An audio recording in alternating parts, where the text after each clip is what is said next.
In this problem, you need to create an inequality. We have some information, but the general story is that we have a budget. So it's the end of the budgeting period. What that means for John is that at the end of the month or the end of the year, whatever the time period is that they're talking about, he loses any money he has in his budget, basically. So that's why that's important. Anyway, basically he has $350 as his budget. That's the main thing you need to understand. So he wants to use that money, and he's going to take a trip using a rental car, and this is the rental car information right here.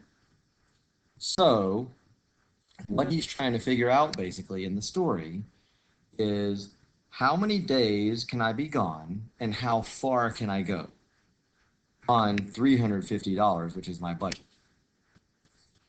So what we're going to do is we need to set up variables for our unknowns. Remember, if we already know the information, then that cannot be what the variable description stands for, or what it represents. So just as a hint, we already know pricing information. So we see right here, we have prices or budget information, not really pricing. This is money related to that. This is money related to the cost of the trip, the car rental. So these numbers are going to represent how much he spends. This money represents how much he can spend, not go over that amount. Now, he could stay under it, so that should be a hint as well, but all three of these tied together are going to create an equation.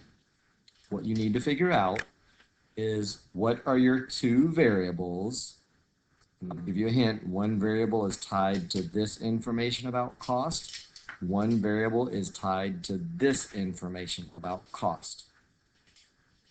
They will be totally separate variables representing two different things, but the combination of those two things, along with the price of those two things, is going to give you how much money he spends. And of course, that amount of money has to be less than his budget, less than or equal to his budget.